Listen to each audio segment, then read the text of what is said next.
great. Ready and willing. Okay, so audience really want to hear what is happening, you know, what has led to Kirmane being experiencing divorce, what has led to Kerrian experiencing divorce. And before I even dive into that, I know I was forgetting something. So Kirmane and Kerrian, they are the two persons who are going to be speaking about, you know, how to identify these red flags in marriage based on past experience. They have both experienced divorce. And so tonight, they're not going to speak on behalf of their ex-spouse. So Kirmane is fully going to speak about what he could have done differently.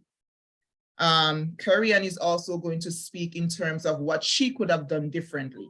Okay, so they are not going to be speaking on behalf of their spouse who, I don't know if they're here, ex-spouse, I should say, if they're here or they are not here, but they'll be solely focusing on themselves in terms of using their experience as a teachable moment for us who are still married, not to, you know, to address those issues we might be experiencing right now so that we cannot, you know, experience divorce. So with that being said, whoever wants to answer first, how did you meet your ex-spouse? There's a lady before gentleman, sir. Okay, still being proper. All right, everybody. Okay, good night again, everyone. And I'm used to sharing, so you can go ahead and call me Sharon. It's okay if you call me Sharon. Okay, great. All right, so I am indeed happy to be on this program. I'm hoping that everything that will be discussed will be beneficial to everyone, and it may build on what you already have. So I met my spouse at church, as you all, some persons might have known. More specifically, it was at a funeral that we met. And so that is where we started out. He was in church, I was in church, so we both met in church. All right. Thank you, everyone. And as you know, I'm Kirmane Allen, but you can call me Marzo, because that's a no name for me. So to answer Lady Fav's question, I also met my ex at church. Yeah, so we met at church. I wanted to just jump in with a quick follow-up question for both of you. How old were you when you met your ex-spouse in church? I was about, what, let me see, early 20s, like 22, 24 or so. Well, mine is a little bit different because, you know, those little childhood, what do you call it, fling or childhood puppy love.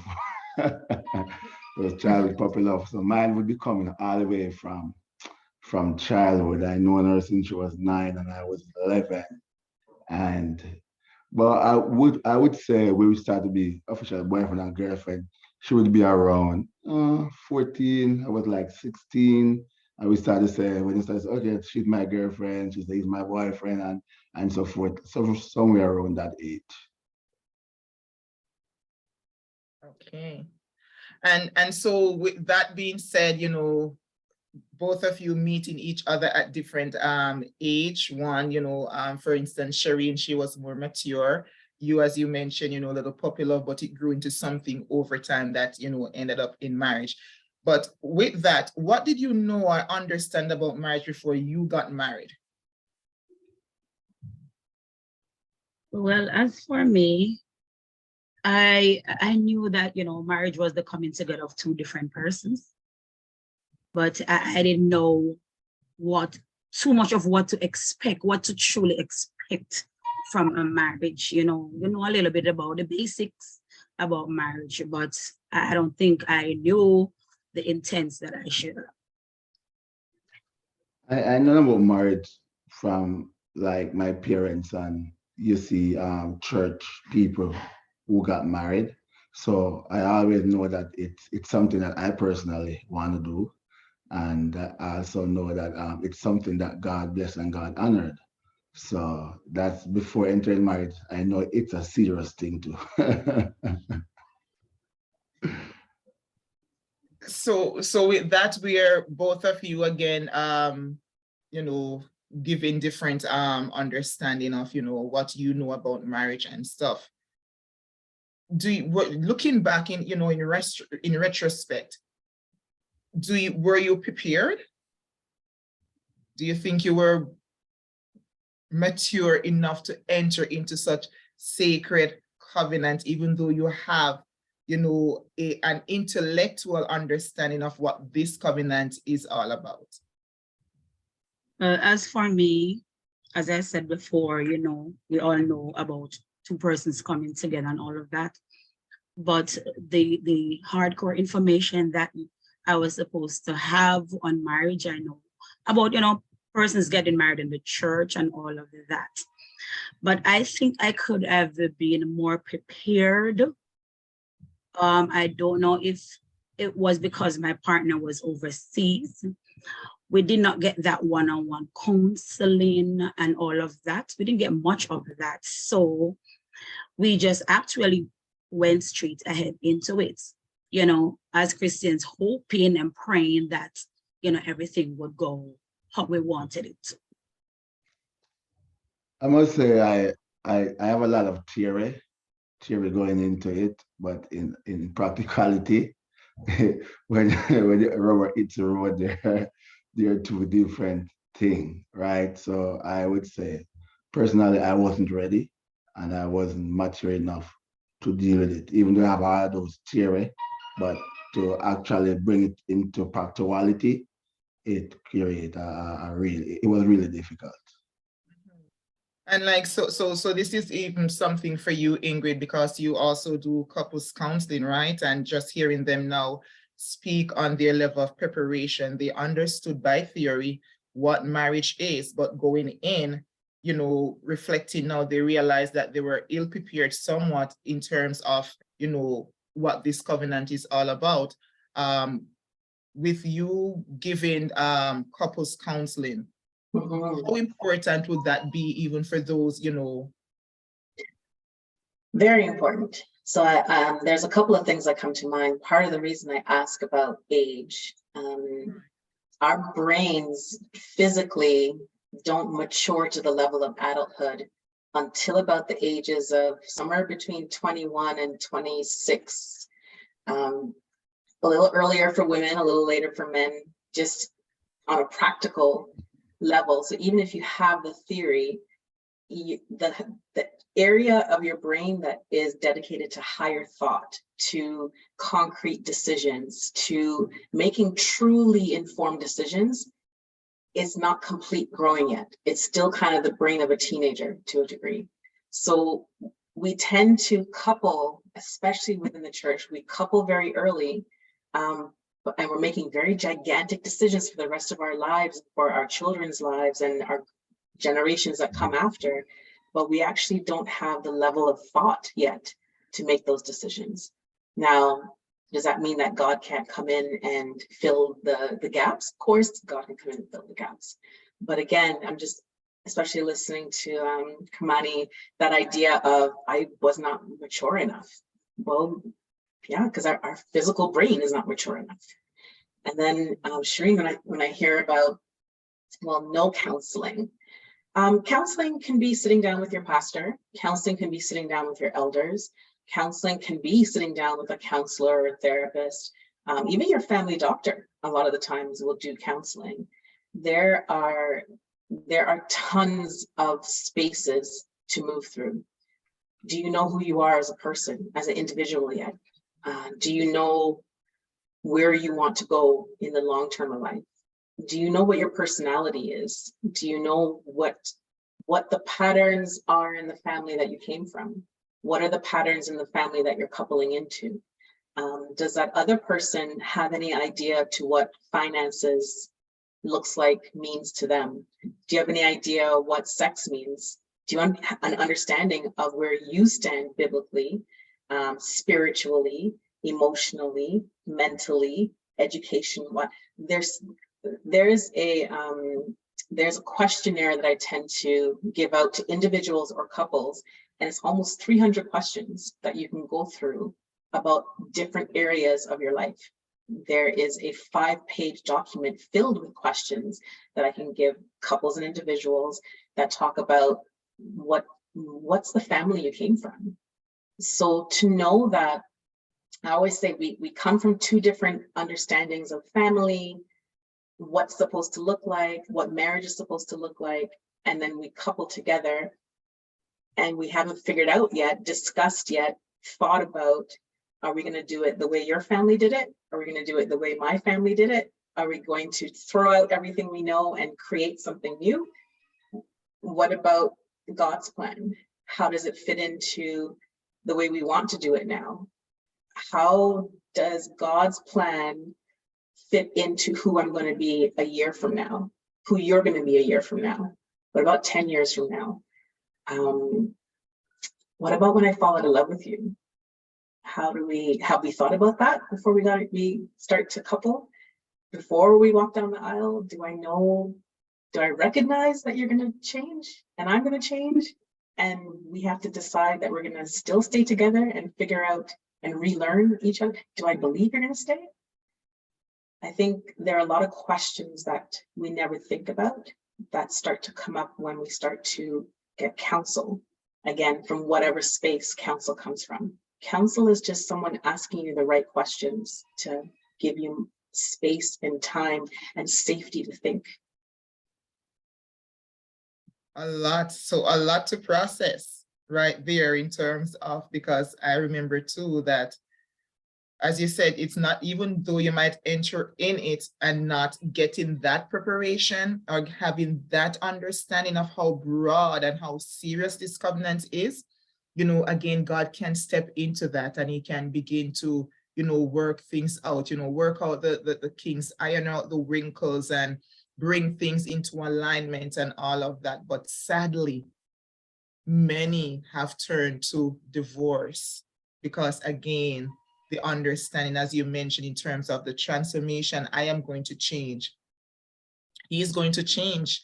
Do I have the capacity to understand or even to accept that?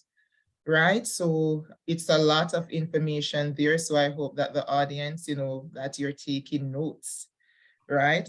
And so with that, what type of communicator were you in your marriage?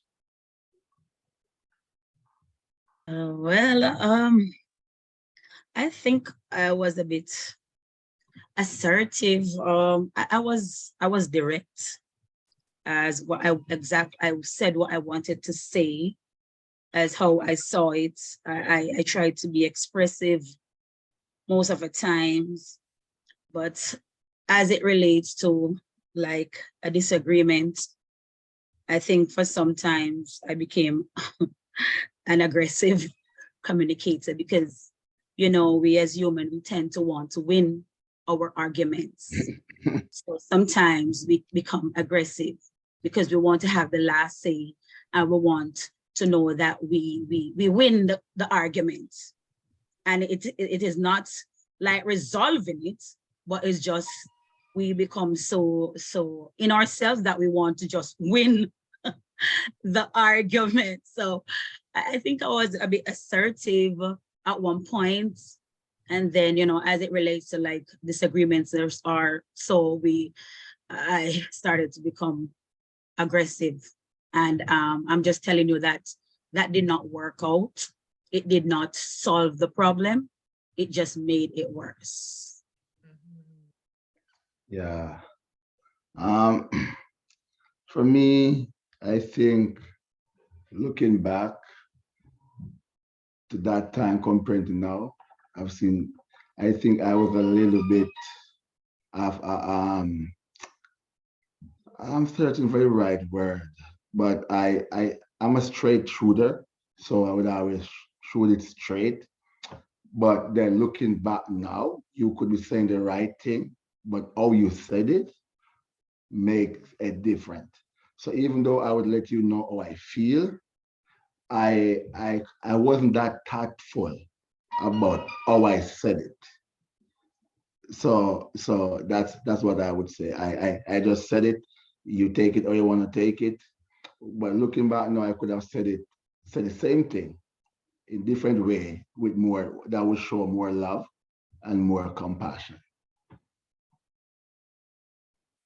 And I'm here wondering, as both of you are speaking, you know, pretty much the same in terms of, you know, straight shooter, assertive in your communication and stuff. And it goes back again, maybe say even to the home, like, who did you learn that from in terms of how you communicate?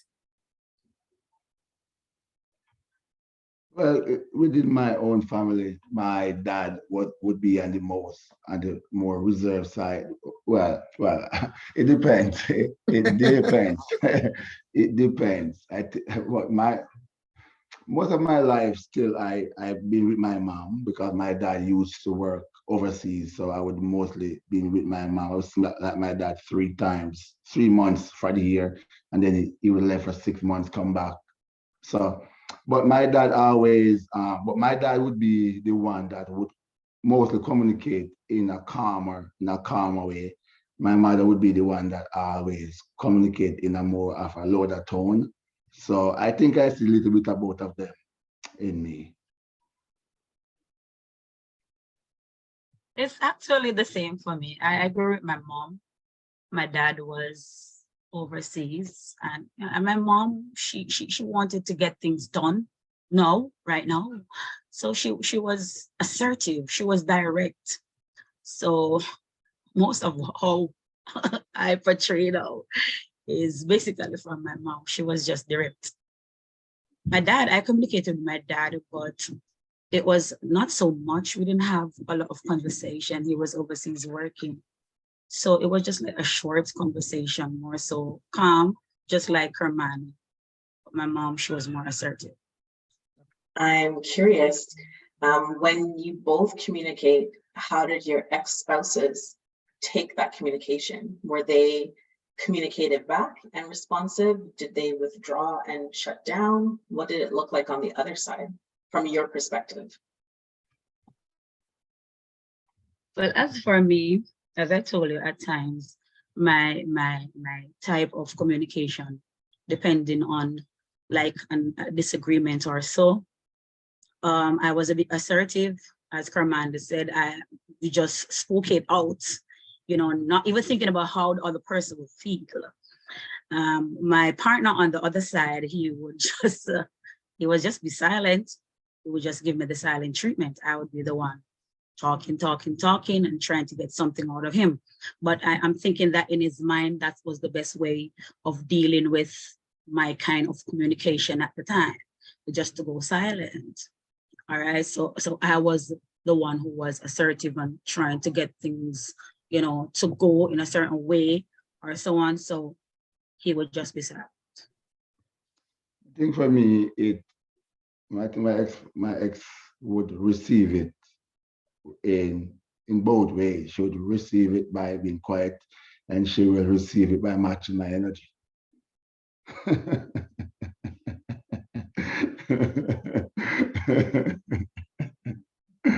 Yeah. And Sorry, go ahead, Erica. go ahead, go ahead. Well, I was going to just say I asked too because again, when I think of personality, when I think of the way that we couple, they have this view of someone that pursues and someone that distances. So the pursuer distancer. So the more you run after to get a response, the further away the person continues to move away because they're overwhelmed or they're struggling to communicate back, or they eventually stand still and blow back up. And so then you can stand still and have it out now. So I'm kind of hearing a little bit of both. And I find in the way that we connect to each other, we often connect with a pursuer and a distancer. So we often couple with pursuer couples with a distancer. And the only way to start to shift the cycle is when the pursuer stands still and waits.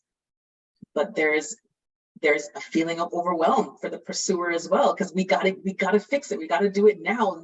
Why are we waiting? Let's deal with it now. Why do you need space and time to think and process in your own brain? My brain is doing it like this. So I find it interesting just to kind of hear the other view. If I'm being straight with you, if I'm shooting out everything, if I'm double speaking for me and you, where is there the space and time to sit with what was said, to process what was said, to understand in your own terms, how do I respond to this? And I think the key is someone that tends to run away in distance, being able to say, I actually need time and space. I heard what you said. I acknowledge what you said. I understand it. Now I need some time to be able to respond and actually say, and I'm going to come back to you in an hour, in a day. We are going to finish this conversation, but I just need space and time to be able to formulate, because I want to make sure that when I respond, I'm responding in a way that is respectful, in a way that is loving. One of I think the most important things I've learned in coupling is, even when we're arguing, understand that I'm coming from a place of, I love you. I want the best for you. I want the best for us. And if that foundational understanding is there no matter what, then we can have the argument, we can take space from the argument, the discussion, the debate, the disagreement, and we're going to come back and complete it.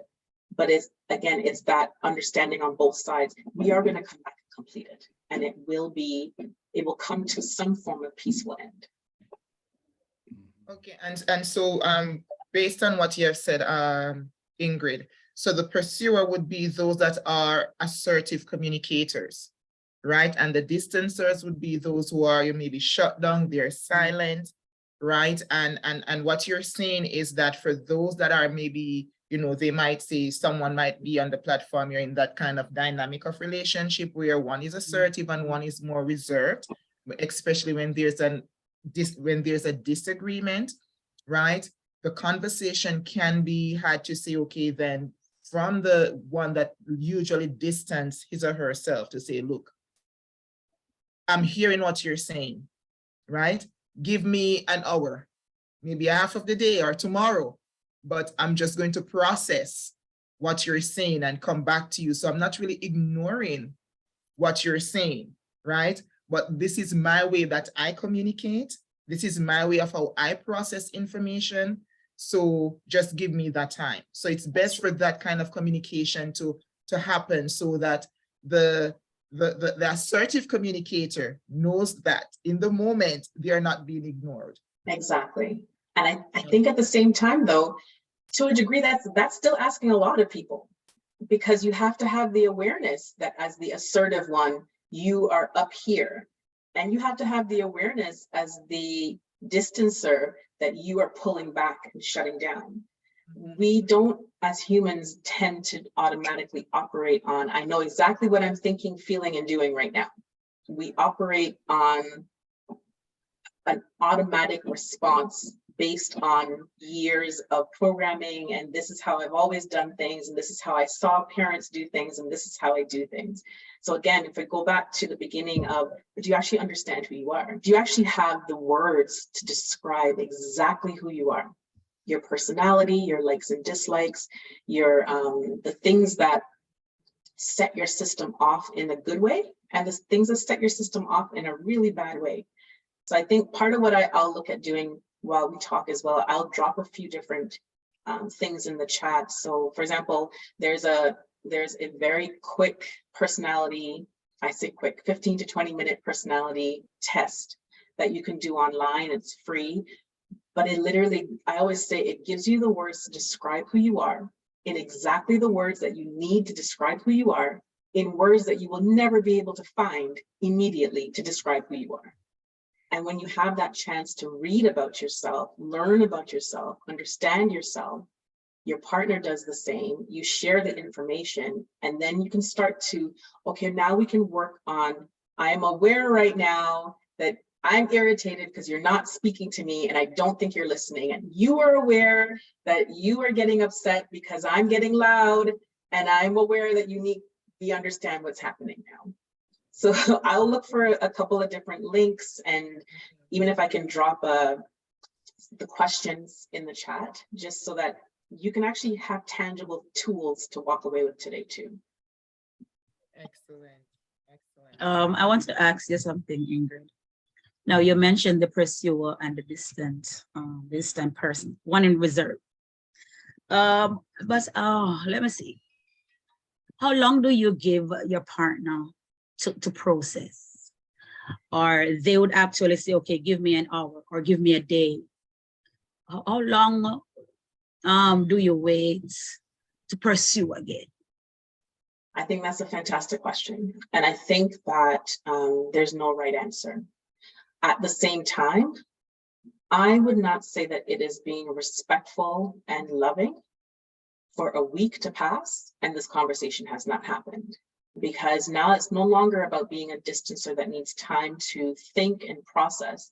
You're being avoidant. You're purposely avoiding the conversation, avoiding the situation, the mess, the decision that needs to be made because you don't want to actually make the decision. And I think that I always say there's a famous couples therapist. Her name is Sue Johnson. She has tons of books on what it is to be married and to be in love and what is love and how do we attach to each other. And she has two very important questions that she looks at in terms of couples and marriages. And I can give you those two important questions. But the first question that comes before those is, are you actually committed to being here? Because if you actually are committed to being here, then you will do whatever it takes for the two questions to work. The first question is, do you want to know who I am? So do you want to learn me? Do you want to understand me? Do you want to consistently learn who I am as I change? And you are getting to have a true grasp of who I am as a human in the world. And then the second question is, will you stay? So every time that I change and I shift and I start to become a new version of myself and I grow and I learn something and I let go of an ideal that I had and I gain a new ideal and I let go of something else, are you committed to staying here and continually learning who I am? But number one, are you actually committed to this marriage? Because if you're not committed to the marriage, if you're not committed to the engagement, if you're not committed to the relationship, it doesn't matter how much therapy you do, doesn't matter how much time you give, you're not actually interested in being here. So you're wasting each other's time now. Now, I think I'm an overbeliever in love. I'm an overbeliever in coming together as a couple in a marriage to be able to see God's plan work out, not just in your own life as two people, but in every generation that comes before you in your biological and your spiritual children. It is very important to recognize that whether we actually produce biological children or not, we are parents of spiritual children all the time. And a spiritual child could be a year younger than you, they can be 10 years older than you. These are people that you're touched with your life because you exist. They're people that God has put in your path to ensure that you are able to impart his words, his emotion, his love, his care, his forgiveness, his healing on them. It's very important to understand when you couple, you're coming together to produce generations upon generations of really, there's the Hebrew word for love, hesed. This is the unfailing, undying, unending, unbreakable love of God. There's nothing that can come between God's love for you. Nothing. There's nothing you can do or say or be or unbe or shift into, or there's nothing that can change that. And when you couple, you're bringing forth into the world spiritual and biological children to teach them the Hesed love of God through you, because you're practicing that every day. So now, if you are not sure you want to be here, and you can't say, I'm willing to do everything that it takes to learn who you are and understand who you are and grow with you while you grow and I grow, we both grow as one, I can't trust that you're going to stay. And I can't trust that you're going to come back here and have this conversation again, because question 0 of question 1 and 2, you can't give me an answer to that. So there are going to be some people that need an hour. There are going to be some people that need a day. There will be some people that need a week. I always say your first love relationship is with your parents. My father, I always say he is an entity unto himself, and there is no man I've ever met like him. He has his view of the world, and nothing falls outside of that. But he has learned through me being patient and kind and loving with him to disagree with me deeply on what he believes is right. And anything from 1 hour to 1 day later, he will come back and say, I thought about what it is that you said, and here's my thought now. And there, even if it's a minor shift, there's a shift.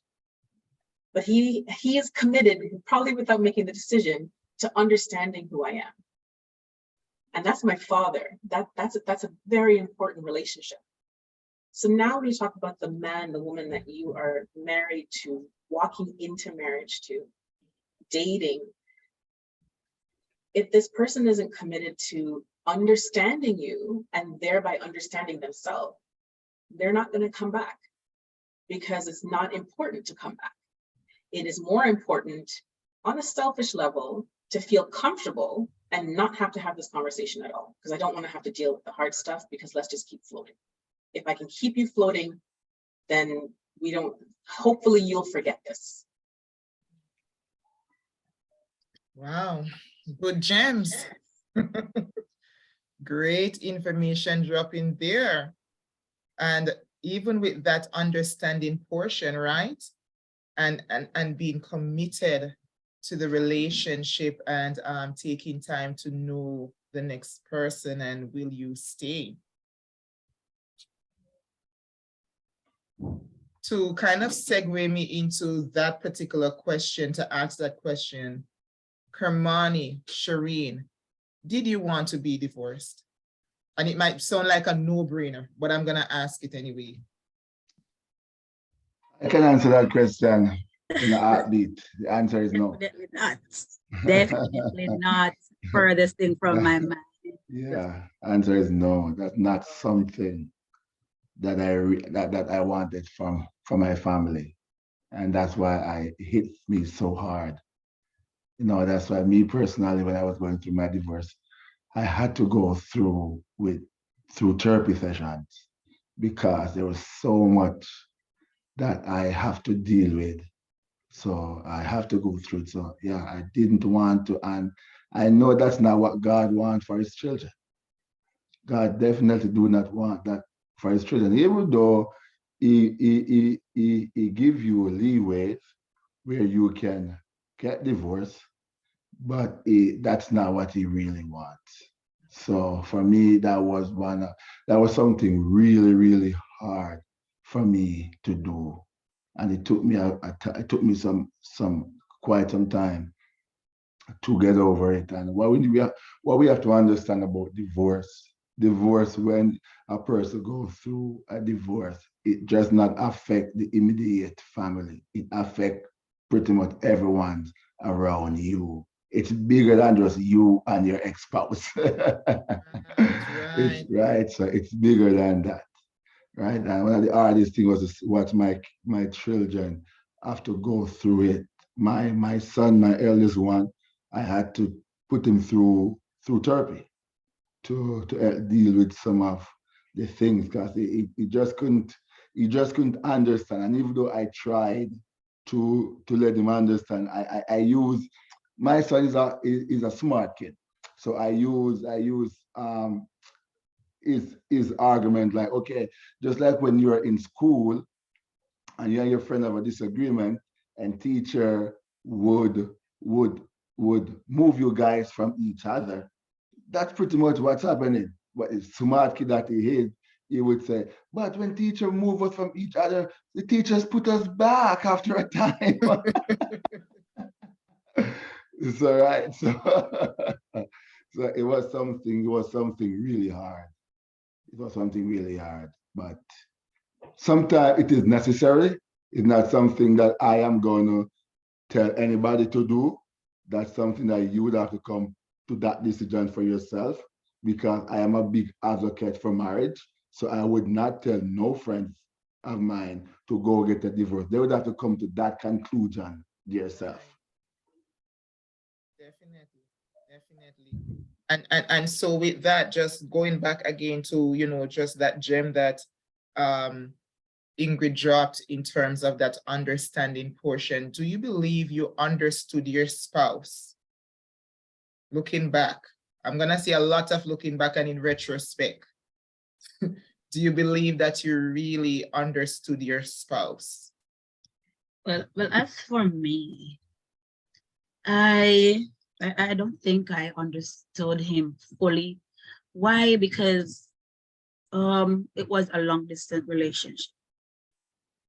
And you would want the person to be physically there for you to like go out and know each other more. Most of my courtship was on the phone, which was, I see that for me now as a red flag, because when you distant, you sort of, for me, I started to disconnect. That's me. If I'm distant, my friends around me, you can tell that I'm always with them. We're always going out. There has to be somebody around at all times, if it's even my children. So with distance, it started to disconnect. And I don't think over the phone, I knew enough, honestly. So if he was here in person, I think I could have probably gotten to know more, going out by ourselves, seeing the expression on the face when a question is asked, the reaction, the facial expression, everything, just the gestures, the physical one that you can actually see, as opposed to just talking over the phone. We can talk anything over the phone. Your face can look a different way as how your mouth is speaking something different. So as for me, I don't think I knew enough. And the question before about if I wanted to be divorced, definitely not. I tried so hard not to. It was the furthest thing from my mind, and it was really heartbreaking. It was a very lonely process. So I'm just encouraging all of us, stay as far as you can from divorce. You understand? Things might happen and it leads to that. But I think I wanted to protect my mental health for once. I wanted just to protect how I'm thinking, my overall state of being. So I think that is why I ended up like that. But just thinking now, I've become more matured, different ways of handling things, being more of a listener rather than a speaker more. Sometimes you just need to listen, give them a listening ear. All right, let me not go on and on. So for me, speak truth. For me, did I understand her? The answer to that is yes and no. Yes and no. Because we when we got married, we were young. She was 21, I was 23, right? So the 21-year-old that I married to is not the 20 issue. After she started, you see different phases of her and different phase in her life, she needed different things, right? So I believe I never caught up to those phases as those phases were coming. I wasn't able to catch up with them, right? So what she might have wanted when she was 21, now she's 25. She wants something different, but I'm still doing what I used to do at 21. But that doesn't work at 25 because she's in a different phase now.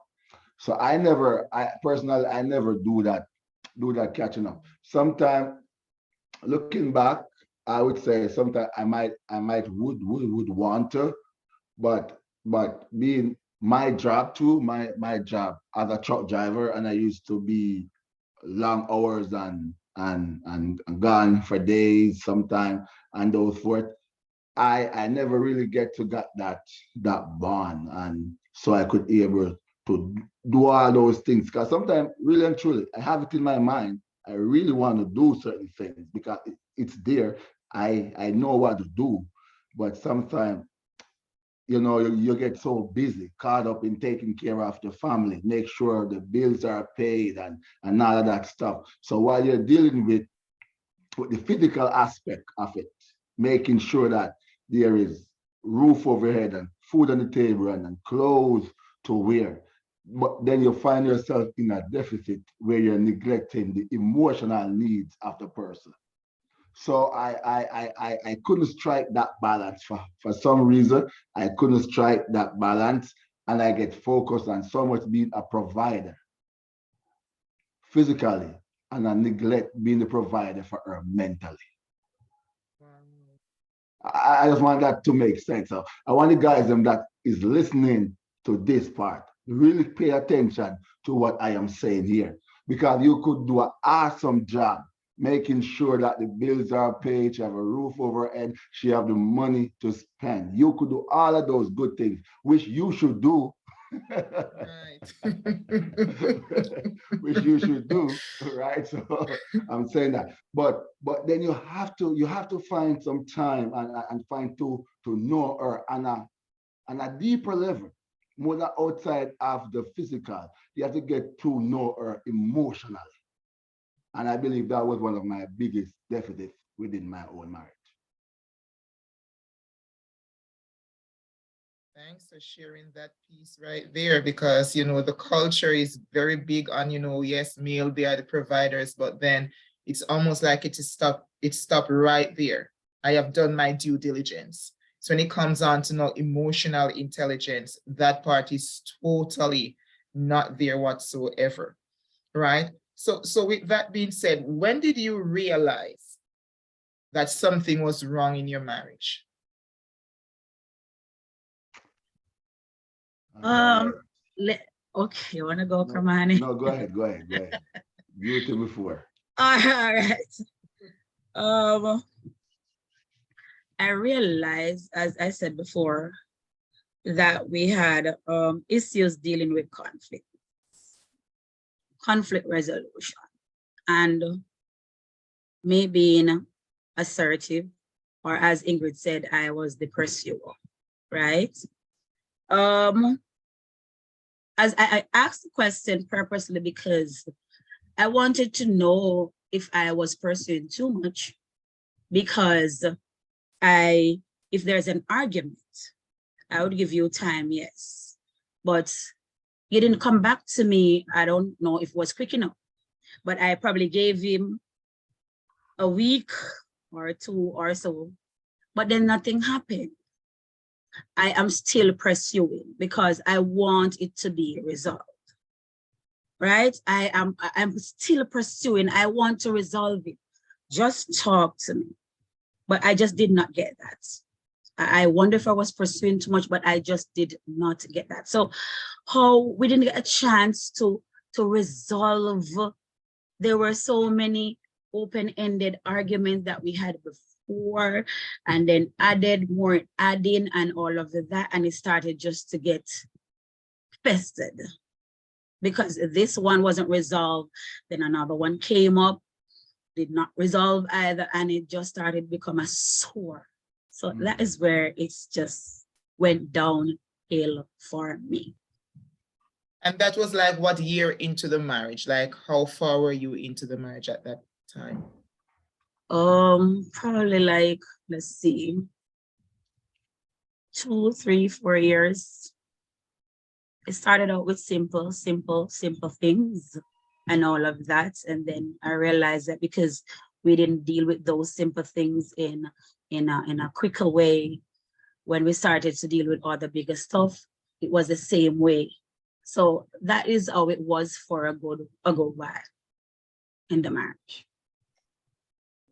To answer that question, for me, the answer might be shocking to a lot of people, but I'm just trying to be honest and to be as vulnerable as I can.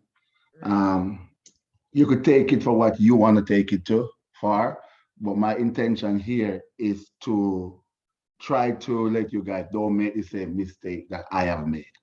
Right. So I'm going to be as vulnerable as I can. So your question was, when do I realize that something was wrong? within my marriage. And I could say from the very beginning when I got married. That's my answer. And why is that? Why is that? So I'm answering the question that you guys maybe asking in your mind. Then why is that? All right. It was that because I'm going to give you a little background based on the relationship with me and my ex.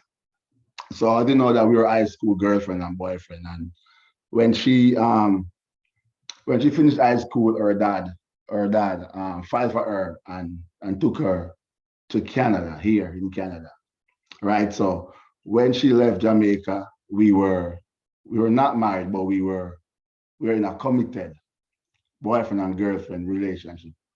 We wanted to do an engagement prior before she came to Canada, but that never get to happen physically.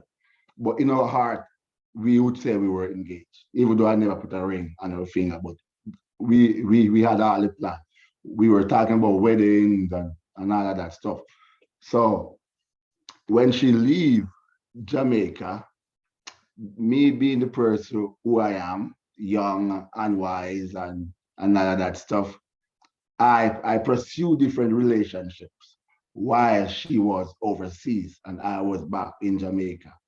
And we were going back and forth, and she was like, we were planning weddings and all of that stuff. But while I was in different relationships back home in Jamaica, when we finalized wedding dates and everything, and I know, well, okay, she was gonna come now and everything, I tried to break those relationships off like a good 3 months before she would come back to Jamaica. So when we got married in a lie, with me not being honest about the stuff that I did while she was overseas, right? And then 2 days after we got married, I was in my bed one day sleeping, and for some reason she got out of bed, and then she came back in the bed and she woke me up and she said, I need to talk to you about this. And then she bring it to my attention that, okay, I heard all of these things, and I was like, that was just 2 days within our marriage. And then I kind of own up to it. But we never really get past that because the issue never dealt with.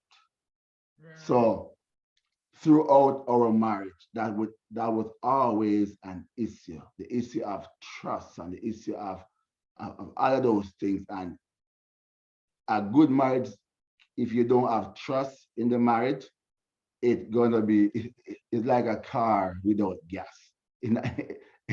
It's not going nowhere. You have a nice car and you don't have gas in it, that's not taking you nowhere. So because of my action, and I'm taking responsibility for that because of my action and the stuff that I was doing while she was overseas, I believe it affected our marriage right throughout the marriage. It reached to a point where every female friends I have, it's an issue. Every female friends. I can't have no female friends. It becomes a issue. And even though at times when she would want to talk about it and so forth, I would listen to her, but I would still come to the defense like, oh, we were not married. So you can't hold me for something that I have not done that I have done outside of the marriage because we were not married. So technically I was saying to her, it's not cheating because we were married, right? So that developed those she don't trust me, and then she constantly want to talk about it, and then sometimes she want to talk about it and she would want to go. I personally want to get past it and move on, but she would like drag me back. We go back in it every time I want to move on. We are going back, and rightfully so because she's looking for closure, right? She want to know, okay, Right. why was I here? I was in Canada and I was very committed to you. I was faithful to you. We have our wedding planned and everything, and you were in Jamaica doing your own thing, right? So she kind of felt a bit like she was betrayed, and rightfully so, right? Because if the on the flip side, if she was in Canada doing all of that stuff and then I found out, then we're gonna have a problem, right? Right. So looking back at it, I would say everything started from the moment we got married because I wasn't truthful from the beginning. And maybe if I was truthful from the beginning, would we got married still? I don't know. I can't answer that question.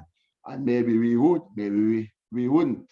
But whatever that situation would have been, being truthful, I still believe that should have been the thing that I should have done, but I wasn't truthful. So I would say I married into a lie that affected my marriage throughout the journey of the marriage. And Ingrid, I feel like I want you to kind of, explain the psychological effect of something like that happen in marriage, because, yes, we are Christian based in terms of the group here, right? Most of us come from some denomination, I don't know, right? But when we hear of incidents of infidelity, whether it's going to be at the beginning of the relationship or in the middle of the relationship, and then one spouse is kind of, need that closure to say, okay, then this happened and I need that validation where you understand my feelings and I want to bring that trust. But then it seems like there's not an understanding how to kind of correct that mistake. And so, it's a constant, maybe a week of, oh, we are in love, and next week, we are at odds and whatnot. And so that tension now, it begins to kind of grow and grow, and, it just go from one extreme to the other. Explain that psychological effect, if should in case someone on the platform is dealing with something like that, where they feel like that is their situation right now. So I think the most important thing that Kirmane pointed out is it's the breaking of trust. When trust is broken, it takes seconds sometimes to break trust. It can take decades to rebuild it. And again, where is the person that is lacking in trust? How deeply does that go for them?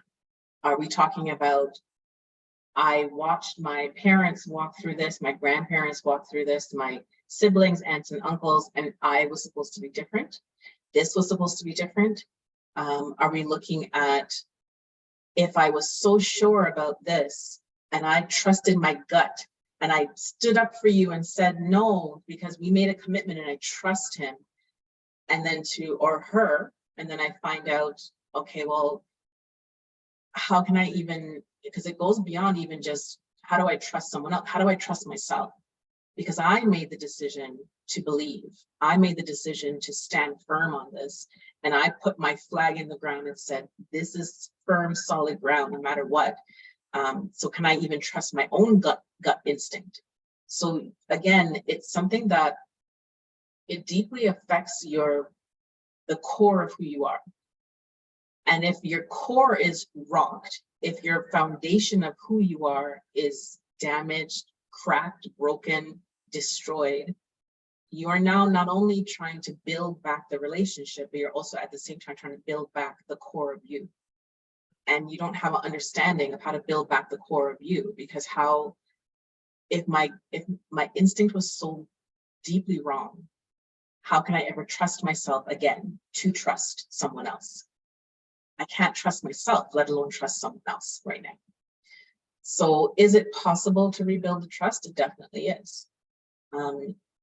It takes on the partner that the blame is on, it takes a deep amount of patience, because it is the idea of, we've been good for a week, we've been good for 2 weeks, we've been good for a month, we've been good for 6 months, it's been 5 years, and this has it's cropped up again, and it keeps cropping up, and it keeps cropping up, and there is question upon question. And no matter how many times I answer the question, no matter how detailed or vague I am about answering the question, there's never a satisfaction. Exactly. And I think that is part of the irritation for the other partner. What else? What can I say? What can I do to fix it? There's nothing that can be said or done to fix it, because again, we're working on a group situation. but it has affected the core of an individual. Both individuals are definitely affected. Both individuals need to rebuild, because the other partner needs to rebuild trust in themselves too. I promised that I would never do XYZ. I did XYZ, but I know that I drew a line in the sand, and now after this date, I will no longer ever again do XYZ. The thing that I have learned about us as humans, we can never 100% bank on, I will never do this, I will always do this, because we don't know what we're going to do or say or how we're going to react or be until we're actually faced with the situation. And we sometimes struggle with trusting other people, but there is a struggle in, I said I would never do it. I said I would always do it. But then when I was put in the pot, I didn't jump out of the pot. I let myself boil. I didn't realize that I was going to do this, but I did. It's time. It takes time. It takes rebuilding, again, an understanding of the depth of who you are. It sometimes takes stripping away parts of who you are and throwing them away because they no longer serve you, because you've proven to yourself that you can't stand on this ground that you thought was firm. The sand is sinking. It's actually sand. It's very wet and it's pulling you under. It's a matter of time. It's a matter of relearning and rebuilding your core. And then again, you're now having to couple with someone else to now learn the new core and then build a new core for the two of you as well. It takes a lot of work. It is not impossible, but it does take something to make a conscious decision to release the past, throw it out, it's gone. And every new situation is a new situation that is free of the taint of the past. It is hard work. It can take, again, it can take decades for that to happen.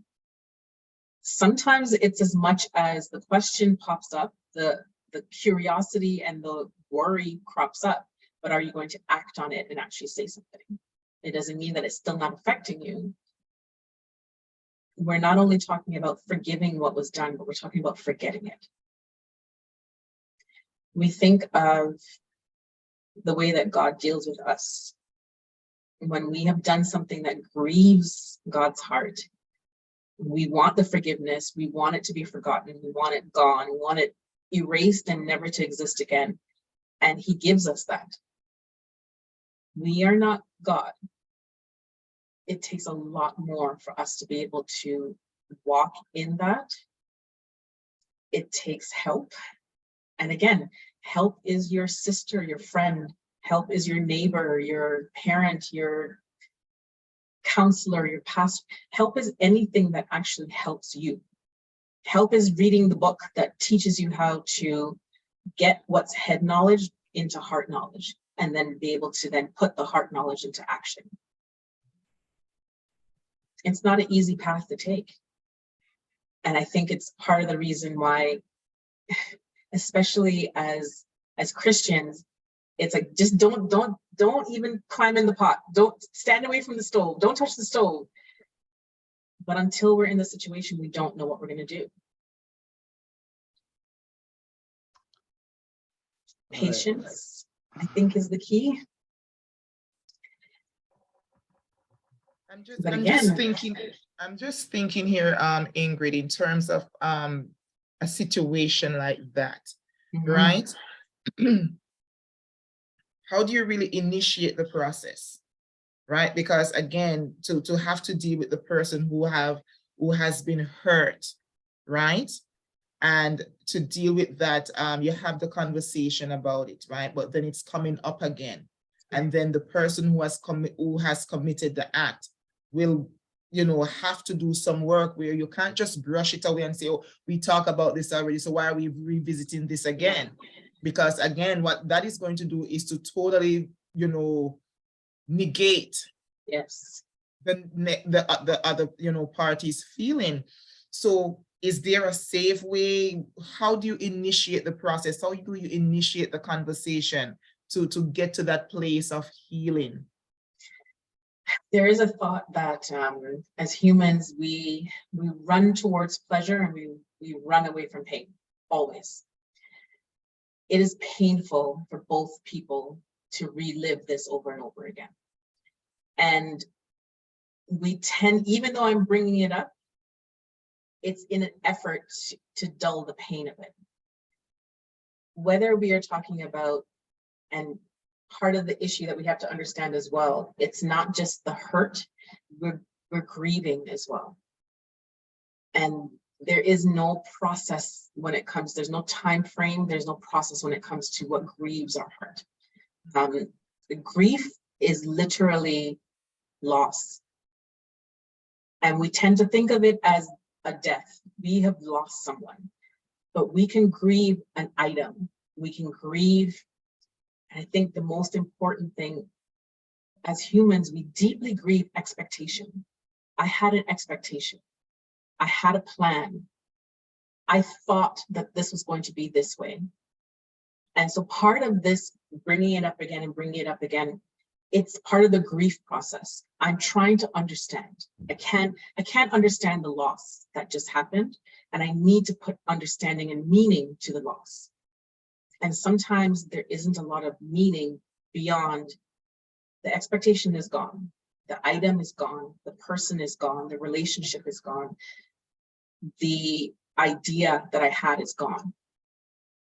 The only way to be able to walk through pain and grief is to stop running from it and to actually allow it to wash over you. So there are times when we have to do that individually, and there are times that we have to do that together when it comes to something like this. So there are times when it's bubbling up in me, the question, and again, the idea of the question why traps us. And I think especially when it comes to a relationship where you don't feel like you are the reason for the loss in the relationship, whether it's the actual breaking down of the marriage or if it's a loss within the marriage. You don't feel like you have the answer to why. So you consistently, but why? And there's no satisfactory answer to why. So now when that why comes up and that pain comes up, the only way that we can process through what's happening is to allow it to come. Feel what exact and name it. Right now I'm feeling sad because this is not what I expected. I'm angry because why did this happen to me? I'm disappointed. This is not the expectation that I set for us or myself. It's not the expectation that we set for us or ourselves. These are all the things that I'm feeling right now. And you have to sit with it. And there are times when you have to sit with it by yourself. There are times when you can now bring it and be able to say, right now I'm feeling the loss of what this was supposed to be. It may not ever be what it was supposed to be again. We're going to have to create something new. And in building something new, you're now looking at it as, so I would say, a lot of times we get into our friendship. So we build a friendship house. We live in the friendship house, and we've decided that this friendship is going to turn into a relationship.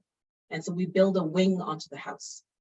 We didn't have to move out of the house, of the friendship house. We just built a wing. And now we're going to have children. So let's put an attachment on the top of the friendship, relationship, marriage, children house. When a loss like this happens, sometimes it means that you're going to have to move out of the house. You're going to have to go to flat ground, and you're going to have to now dig foundation again. This is a new creation that we're building together. Because we decided we're going to stay together, even though we moved out of the original house that we built. Right. Now that we're poured foundation, we can start to build up and build stronger. And while we patched together a very beautiful house, we are now going to create a mansion that we can live in together and recreate what we thought was going to happen here. It's now a new thing over here. And it can be satisfying, it can be loving, it can be trusting. But again, the foundation that you're pouring and digging and building is the new trust that you have to build. I don't know how many of you walk through building a house, especially building a house on an island. Who are your contractors? Who was the person that drew up the plans? Where did you cut corners? We can't rush the building of a house. We have to take the time it takes to dig it out for the foundation. My brain is literally seeing the iron rods sticking up. Do you want the space underneath with the bricks for the house to be on top of? Or are you digging, do you want a basement in the house this time? Does it make sense to have a basement? How are we going to build down deep so that we can build up strong and high? You're creating something new. I think a lot of the times we get trapped into the old house is leaking. The roof flew off because of what just happened. We don't have shutters anymore and the hurricane is coming, but we're going to try to figure it out in this leaky, broken down, no roof house, not understanding that we have to go through the pain of moving out and starting fresh within the relationship together. It's not a comfortable process. And so that process in terms of starting over something new with that person, it goes back to the question that you spoke of with the author that says, are you committed to being here? So if the commitment is not there to being here, then we can't start something new. There is one thing to be said for this thing happened. I made a mistake. I'm committed to rebuilding. And there's another thing of, don't worry, I'm here. Don't worry about who's calling me. It's fine. Yeah, I know I told you last month that I'm done, but this was just a little thing. Don't worry about that. This is taking a shotgun to the old house over and over and over again. But when you're both committed to recreating, I'm committed to understanding why I made the decisions that I made. I'm committed to you understanding why I made the decisions that I made. I'm committed to understanding where you stand now, how you felt then and now, and we are going to walk through this together to create the new. That is a very, very different thing. Excellent. So we're moving towards the Q&A session. We could sit here all night, but you know, people have stuff to go and do, right? So before we get there to the Q&A session, what have you learned from the experience, and how authentically are you living as an individual right now?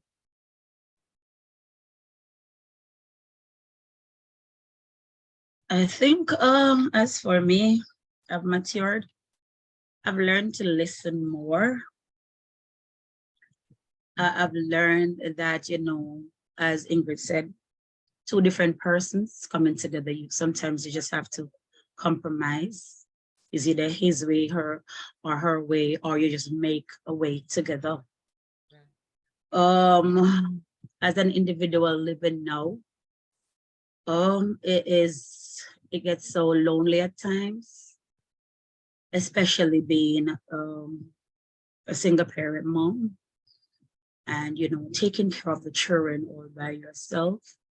No, you're just thinking, what is it that you could have done differently that you would end up in this situation? But I'm grateful for so many persons that have influenced my life. I've grown spiritually. I have my past members, friends, colleagues, my mom. You know, these persons, they were just there. They didn't know exactly what I was going through because they've never been through it. But, you know, I had some towers of strength, and I tried as much as possible, even when times when I feel so down and out. I tried to do things to encourage myself to stay on top of things, because I know that I have my responsibility of still taking care of my children and also doing my job, my work or doing that well also. So it hits hard, but you know, you're thinking, no, I think I'm mature. I've matured so much that, you know, if I was to try it again, I would definitely do a better job. But you think, yeah, yeah, yeah, with all of this, that Ingrid had said, Sure. you're just listening and you're just, you know, thinking of what you could have done differently. But, you know, I've learned a lot and I've matured and now living a single life, and now it is not easy as a mother by yourself. So it's not encouraging to quickly jump into a divorce, right? You have to make sure that this is exactly what you want, because it has so many things that are just not what you wanted. And you started to think back. But, you know, with God's help and those persons around us, we are still living. I'm still going strong. I've matured spiritually and mentally. And I encourage you all to just stay as far as possible from divorce. Well, for me, I must say I have a second shot at it.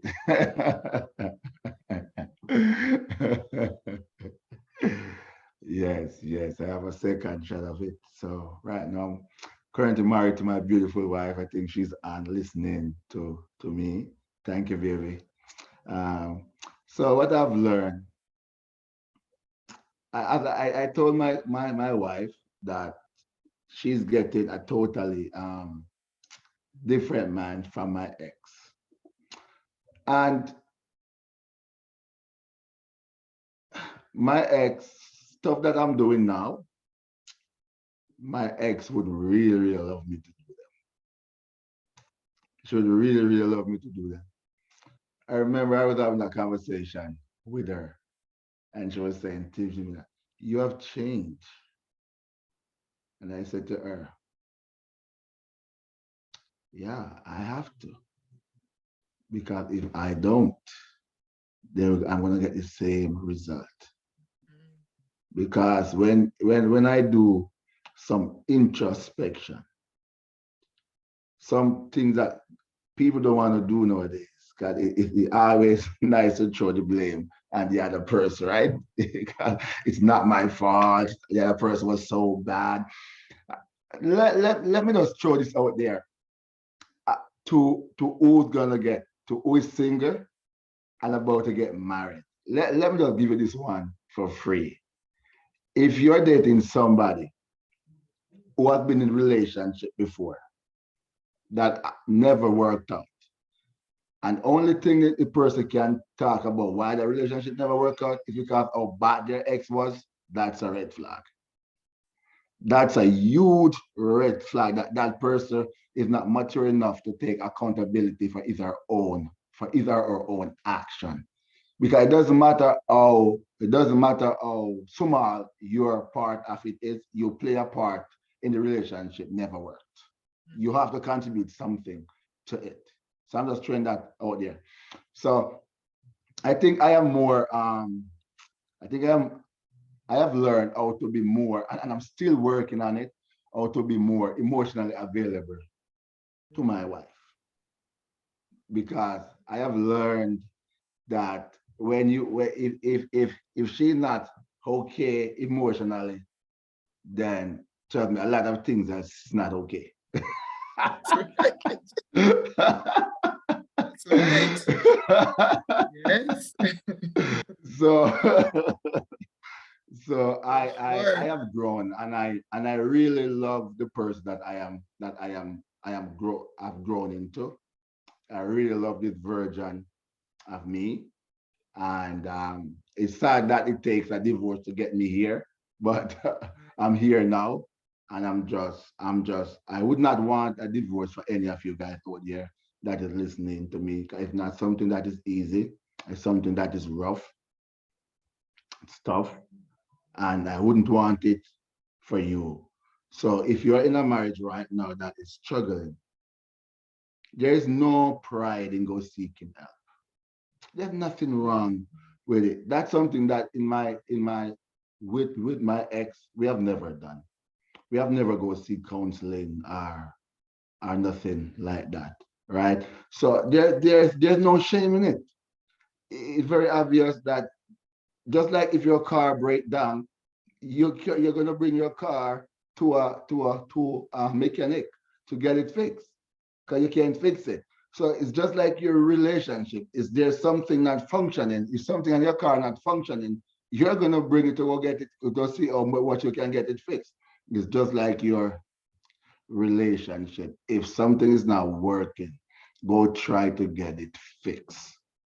Don't sit back and try to resent each other and they started to hate each other. They can't stand each other. Just go and get it fixed. So I have learned over the years that at times I need to be more tactful in how I come across because I could come across very strong. You know, I have grown and let go some of these Jamaican mentality that Speak truth, speak truth. what this Jamaican mentality that that I used to have is my way or the highway or I know I am the man, I make all the rules, I make all the decision. And although yeah, and we armor all the Bible say man is the head of the house, which that's true. That's true, but it's a healthy leadership. It's not a toxic Right. leadership.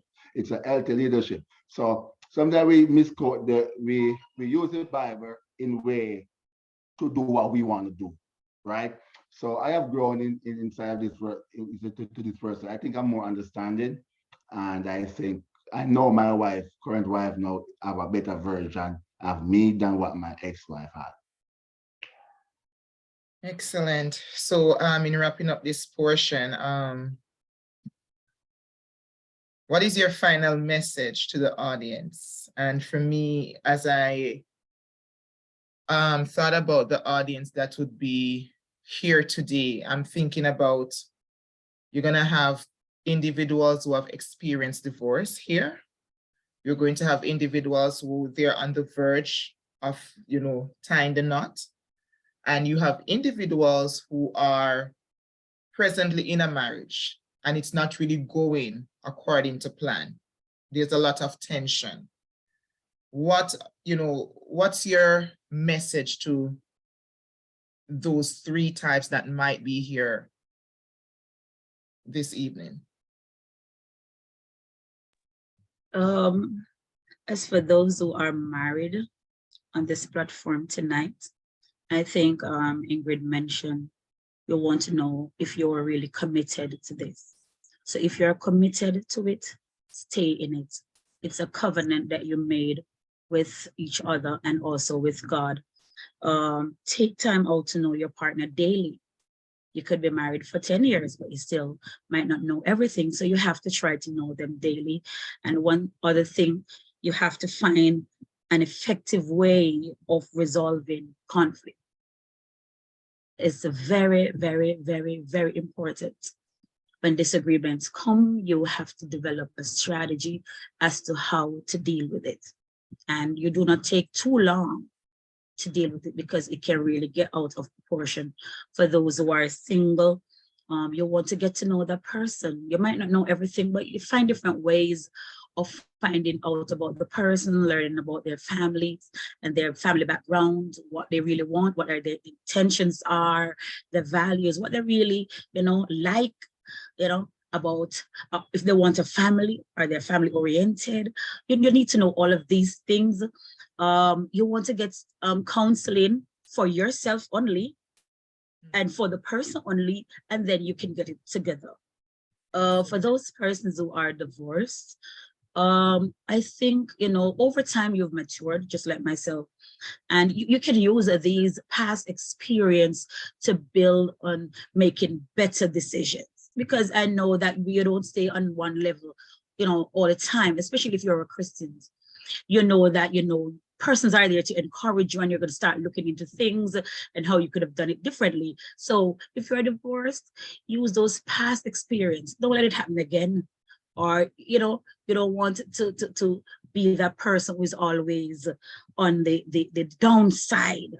lift up yourself, get help, as Kirmane said, and just use that experience to make better decision in your life.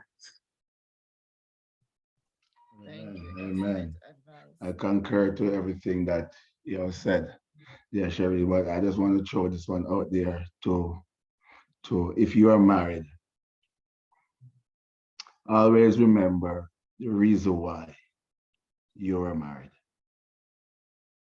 Always remember the reason why. Divorce should never be your go-to option. Should never be your go-to option. Never. And if you're out there and you're not married and you're looking for a partner, just be patient. You last week we look at don't rush the Rush wait. the wait. Just be patient, because you see, the right thing at the wrong time is still the wrong thing. So take this time out to know you. Get to know your likes, your dislikes. Get to know you and being comfortable with you. Because if you cannot be comfortable single, you won't be comfortable married. And you're happy, and you have to learn to be happy by yourself, because that's too much work you're asking your partner to do to make you happy. You have to be happy by yourself, and you bring your happiness, you're being happy, single, your partner can enhance it and make you happier. And if you're facing divorce, or you have been through divorce, like my dear sister and single, and open to want a shot at the married life again. I could say to you again, just own your part that lead you to divorce in the first place. Come at peace with that part of you. Because if you don't come at peace with that part of you, you are always going to relive that. And you're going to take that with you in your new relationship. And that's something that you don't want to take with you in your new relationship, because you're starting a new relationship on a foundation that is already shattered. So come at peace with yourself, and just trust in God that God will send you the right person at the right time.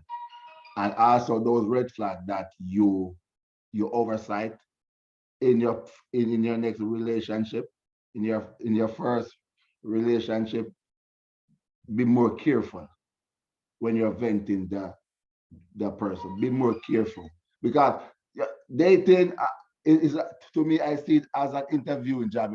It's as you're interviewing me, I'm interviewing you to see the right candidate for the job. Because and if you miss certain steps in it, you're going to end up with the wrong candidate. So just be patient. Just be patient. That's it. Excellent advice. Ingrid, any last words before we go into the Q&A session? My brother and sister have been fairly thorough. What I will say, I'm going to just reiterate what Kirmane said.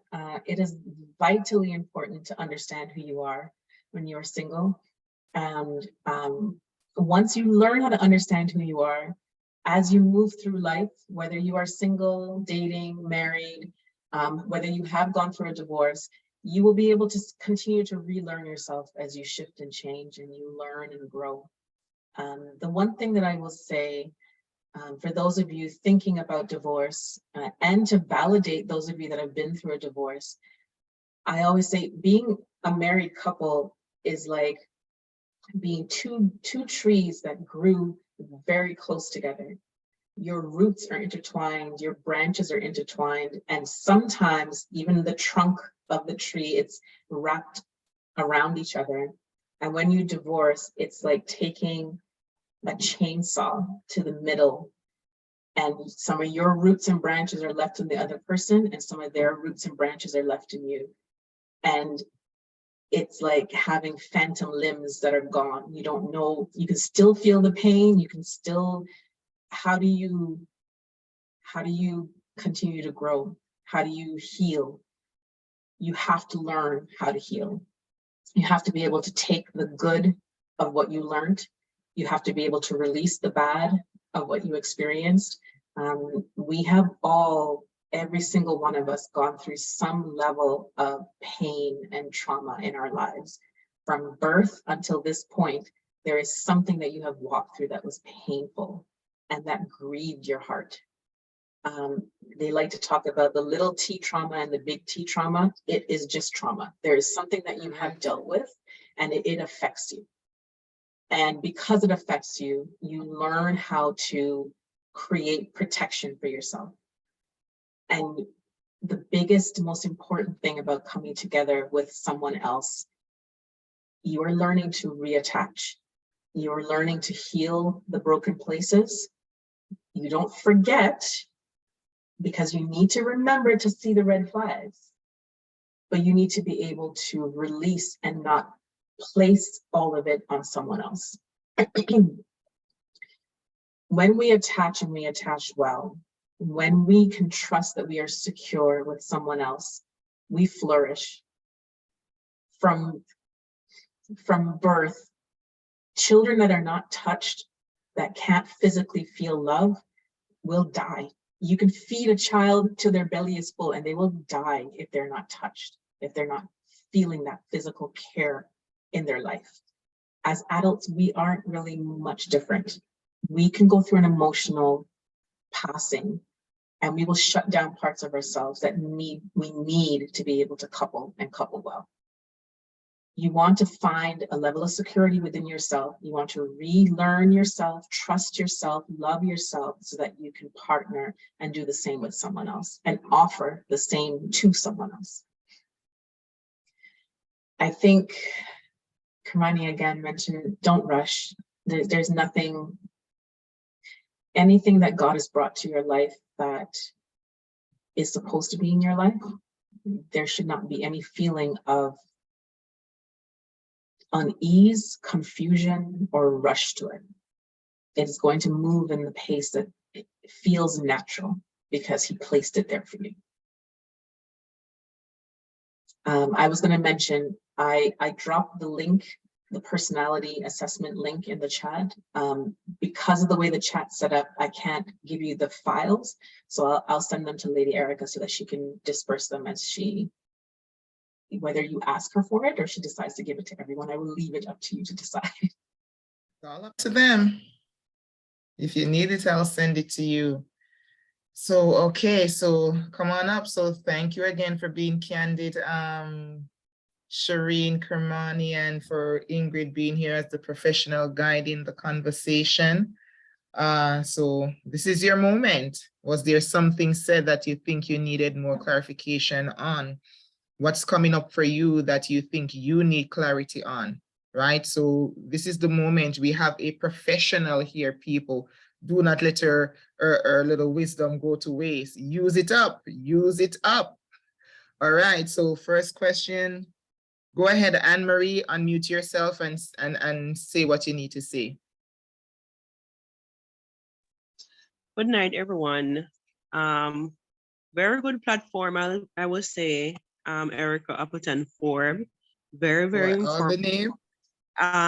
For some reason though, sorry to not be able to show my video. My hair is a mess. You don't want to see me right now. Terrible mess. Right. For Ingrid though, I think the link that you sent is broken, Ingrid, because I did it and it said that I have a commander personality. Like, I don't know, it has to be wrong.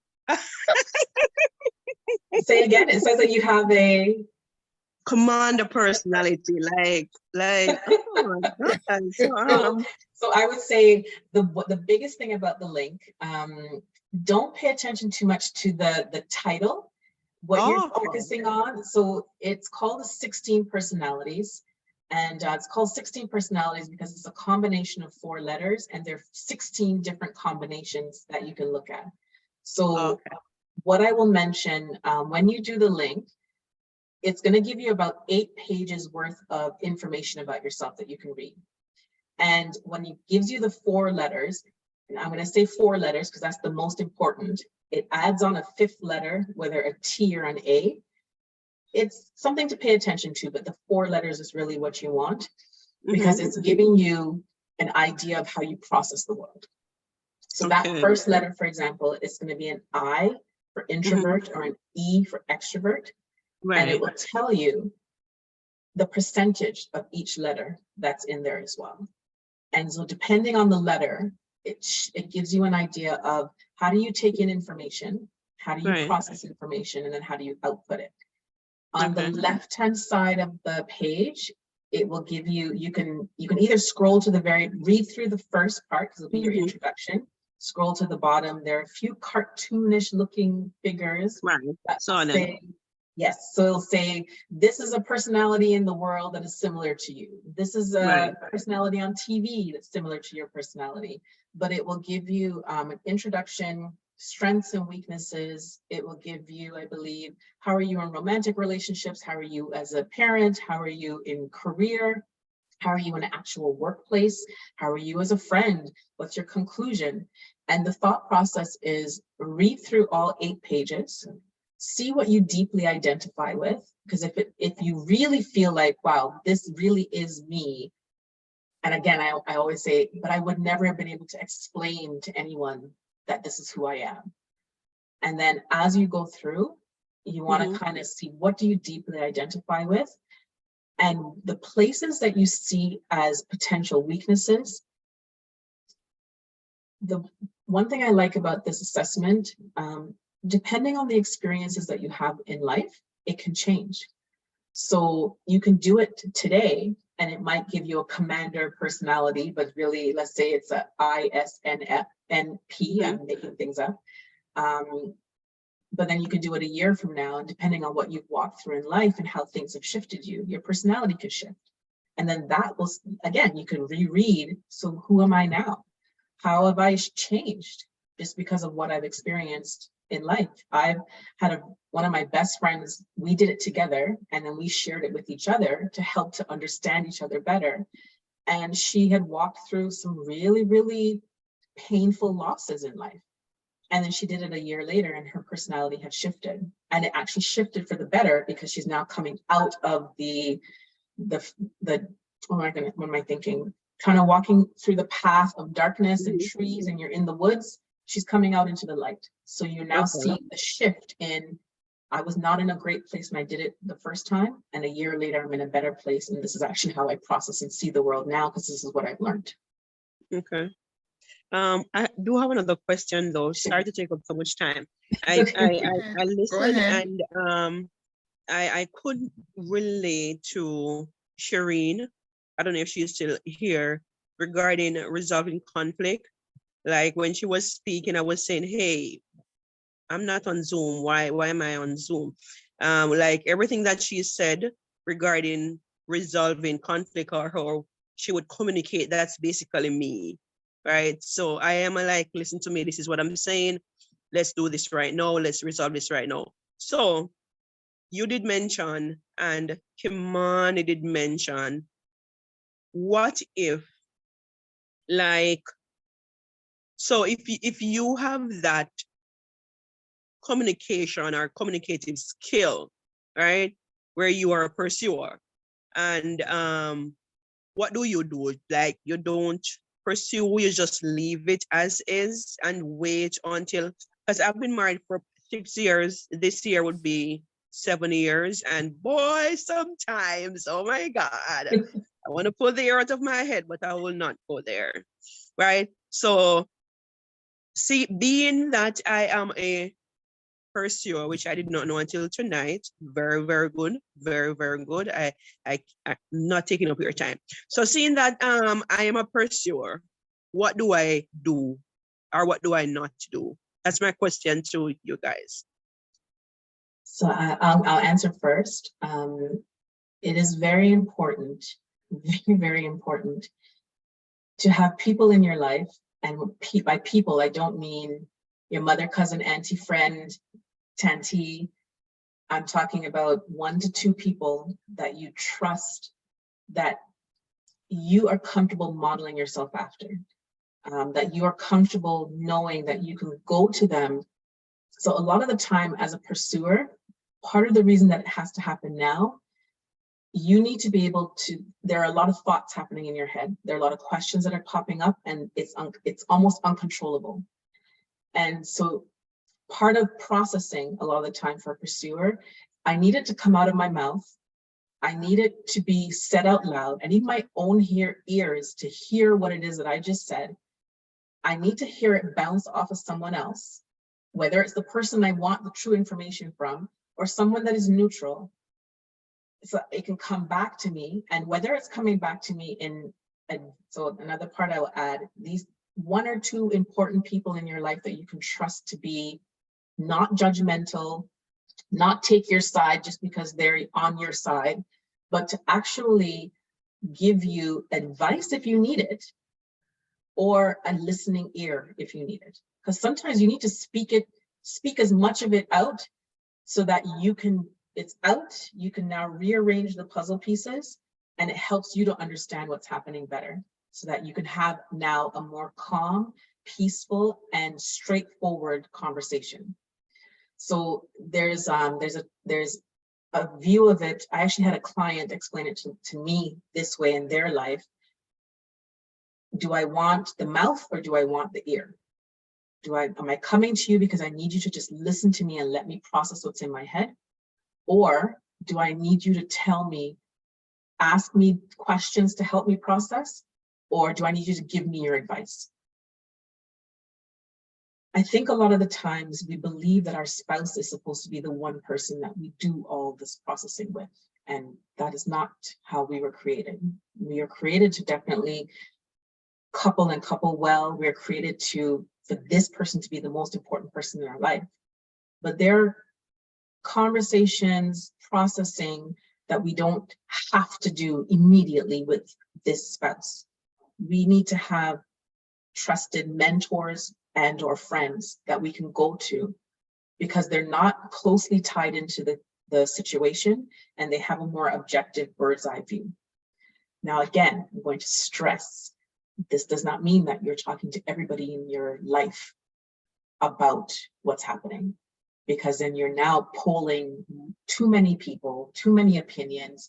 And again, depending on what that person's perception is, what their life story is, and where they're coming from, you're not getting the advice that you truly need. You're getting their version of, well, you know, all man is dog. Well, you know, women step like that. Well, you know, that's not what you need. You need someone that you can trust to have an objective view.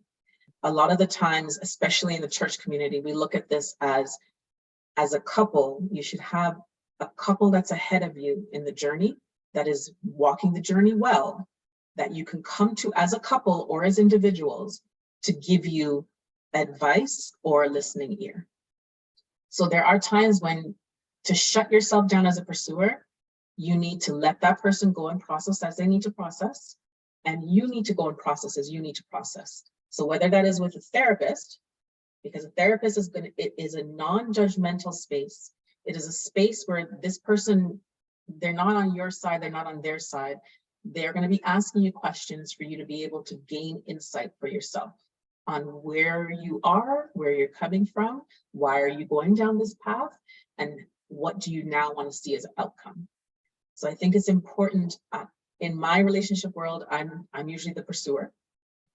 So I've had to learn, where is it coming from, the urgency to make this happen now. And now that I understand the urgency, is it tied into something I've seen my parents do? Is it tied into a past relationship that I had? Now I know, is this a conversation I take to my therapist to process through, or is this a conversation I could take to my trusted friend?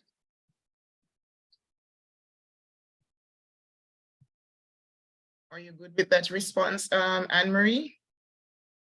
Yes, thank you so much. Yes. You're welcome. So folks, so we have 9 o'clock would be the end time to wrap it up, and we have Shireen, she has to go, and I think Kirmane, you two have to go, right? So I'm just going to give 10 minutes of question and answer time to Ingrid. So you know, from that professional perspective. If you all have further question, I have one question to ask. So I'm giving permission. So Kerrian and Kirmane, if you want to go, then you have, you know, the formal exit from the platform. But before you go, I want to say thank you. Thank you for coming and opening up your chest and sharing your life journey. It might seem simple to many folks, but it takes a lot to come and to share that private piece of your life with people that you don't even know. And so I applaud you for that courage to come and to say your piece. Kirmane, the same for you.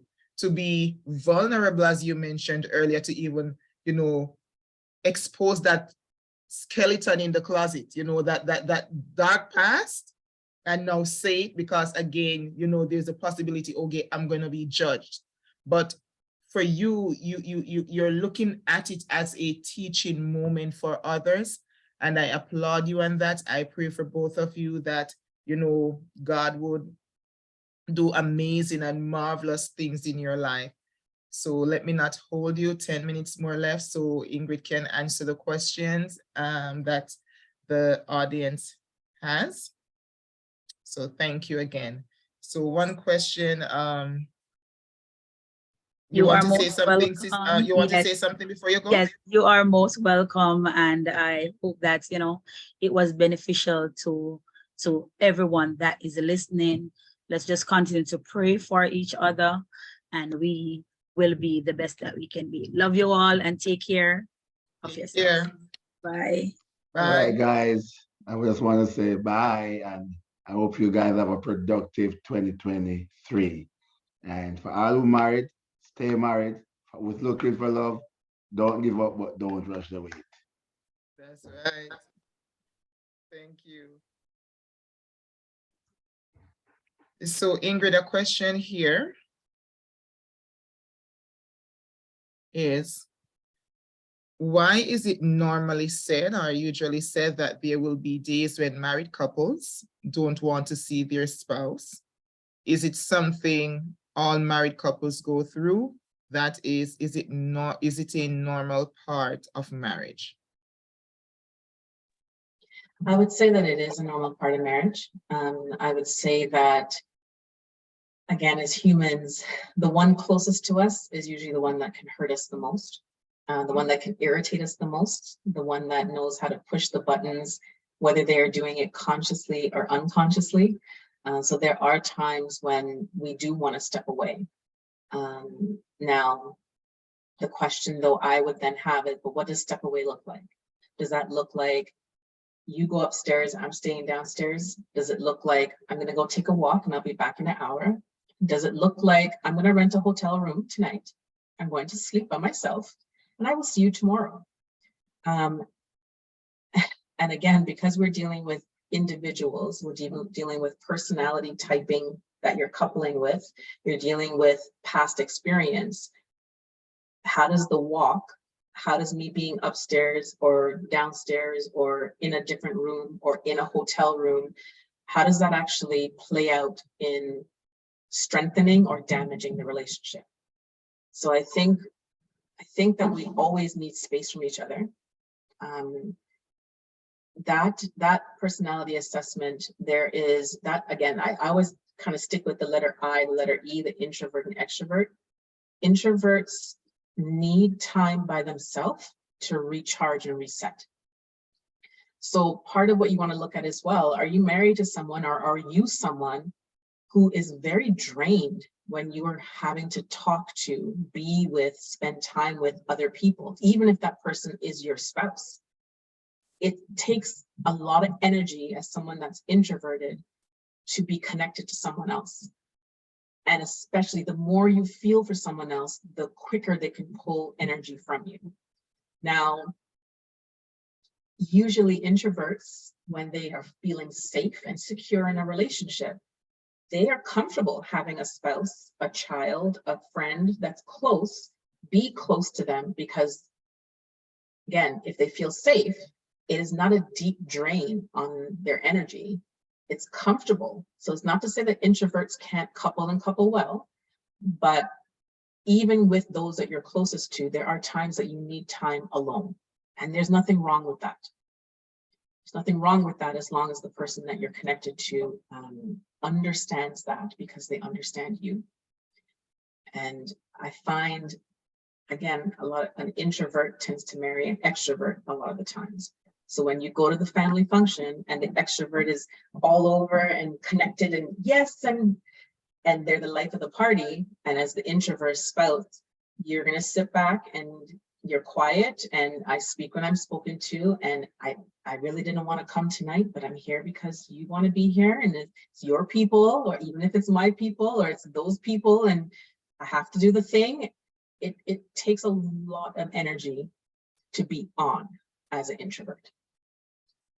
So there's not necessarily anything wrong with it, depending on the individual, depending on the coupling, depending on the couple as themselves.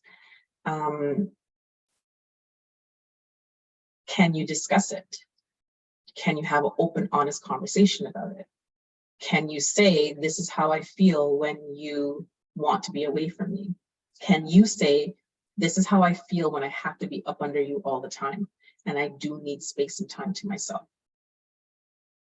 It's not a problem unless it's a problem. So another question.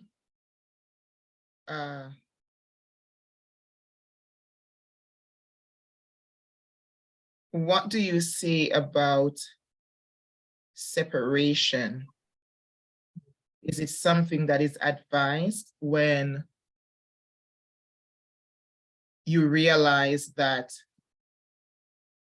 there is tension in the marriage, that being in that space, it's almost impossible to resolve what is happening? Is separation something advised, or is it a recipe to end that marriage? I'm gonna go back to, so one of the biggest things that I tell my clients, whether individual, couples, I can't tell you what's right for you. We can ask questions. We can bring you to a place of deciding what's right for you. But every situation is going to be different. Now, I myself have walked through a divorce. And before I got divorced, I walked through a separation. And being the spouse that didn't want the divorce, my thought process was, maybe this is what my ex-husband needs to be able to decide where he lands, on what side of the fence in terms of married or unmarried he lands. So in my situation, I thought it was a good decision to make because he can get some clarity having that time to himself. There are other situations though, if you both truly want to be together, is a separation the right thing for you? It's a question that only the individual couples can make. As a therapist, when I do individual counseling, the individual person in front of me is my client. When I do couples counseling, those two people are not my client. The relationship is my client. So we can talk about both of your past, and we can talk about your experiences, and we can talk about how you connect to people. But I'm focused on the relationship. I want to see how your relationship lives and breathes. I want to understand how your relationship, I call it the relationship dance. Every relationship has a dance. There's a dance of communication. There's a dance of action and reaction. And what I'm looking for is, what's the relationship dance that you're engaged in? Are you both happy with the relationship dance? What do we need to, are you both dancing to, is one person dancing jazz and one person dancing classical? Are you dancing together but not dancing together? I can't say if separation is the right thing or the wrong thing. What I can say, and I think if I were to say anything about divorce, especially divorce that includes children, if I can say anything, it's very important for adults to understand that children are the casualties of war in divorce. And to ensure, they are going to get hurt, they're going to get shot in a divorce. to ensure that they do not die on the battlefield, as adults, we need to learn how to triage and help them heal. And that means that as adults, we need to individually heal. We need to heal the relationship. That relationship dance may have fallen apart, the music stopped, the record is scratched and broken and thrown away. You're going to need to buy a new record and buy a new record player. You're going to need to rebuild a relationship as adults, because your goal as parents is to ensure that these children, the wounds that these children have endured, heal, so that they are able to understand themselves and grow into adults that will be able to couple well. We often, should we separate? Should we not separate? Should we divorce? Should we not divorce? You irritated me. I can't stand this. These children will grow into adults that don't know how to love and don't know how to care and don't know how to heal. I've been divorced for 14 years. And I can tell you, my ex-husband is one of my closest friends. But he's one of my closest friends because we share a child. And our goal is to ensure that our daughter grows up to be a well-healed adult who knows, and she is an adult now, she's 20 now, but who knows that she is deeply loved and cared for by both of her parents. She gets to watch us be friends, not only be friends. I'm going to challenge each of you, no matter what stage you are in your life. If you share a child with another human being on this earth, you're family. And it never stops being family no matter what happens. I spent half of my life with my ex-husband before we divorced. And it was a pain. Again, divorce is a ripping, it is a tearing, it is a destructive experience for both parties. No matter what the situation is, for both adults, it's destructive, but your children are casualties. He is one of my closest friends because he is my family, because we share a child. And if you put your children first, no matter whether you choose to stay together or choose to not stay together, whether it's separation or divorce, whether we were never married in the first place and we broke up, if you put your children first and remember that you are a family, there is nothing that cannot be healed. There's nothing that cannot birth life in terms of spiritual, emotional, intellectual life and growth with all of you. I can't say if it's a good idea to separate. I can't even say if it's a good idea to divorce. I can't even say if it's a good idea to stay married. But I can say that, again, your biological and your spiritual children, keeping them at the forefront of your mind is the most important thing that you will ever do in your life. Well said. Well said. Most important. Final questions. You're really dropping some really good information, you know, for reflection and awesome information. The importance of emotional intelligence in the marriage. Deeply important. Deeply important. The importance of emotional intelligence as a single. The importance of emotional intelligence as an engaged person, as a friend, as a spouse, as a parent. I cannot speak. I feel like I've built my career on emotional intelligence, but it is more than my career. It literally is my life. When you can understand where your emotion springs from, you can understand how to handle it, and not only handle it, manage it, and then be able to offer it. I think emotional intelligence, again, when we, especially as parents, when we don't know how to walk in emotion, everything that you do, your child is watching and they will repeat. And I think there's that view in the Bible that there's only so far you can go on the earth, and your children are the arrows that go further. And again, whether they're your spiritual children or your biological children, they will continue on with whatever it is that you've, as far as you can pull back is as far as they will go.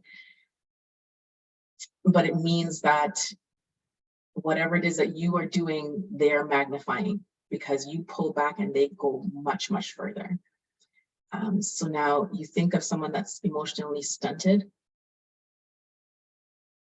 It's not impossible for a child who grows up to be an adult that's emotionally stunted to learn.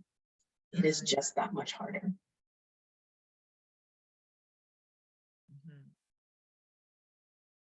Okay, so we have come to the end. We're supposed to be done by 9, but I guess I see the crowd here, like, you know, steady at 50. So the information must be good for them to still be hanging around. So, but we are going to wrap up. We are going to wrap up this portion now.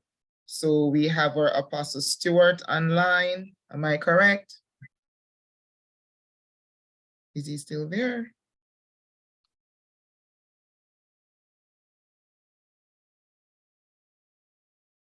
At one point I did. Pardon?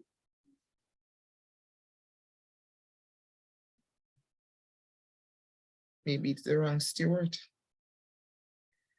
Okay. I guess it's the wrong one. Okay, so Pastor Forbes is going to close off this session with prayer over those that are married, whether you are going through a tough time in your marriage, or you have gone through a divorce, or you're on the verge of getting married. Pastor Forbes is going to go ahead and he's going to pray over you. And after that, we are going to have our advertisement and then vote of thanks, and then we wrap it up and call it a night.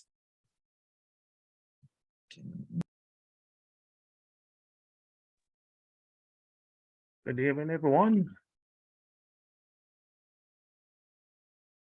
Yes, I want to give God thanks for everyone this evening, especially for Kirmane and Sister Wellington. I want to bless God for them as well. And we have as well Ingrid with us as I'm going to pray.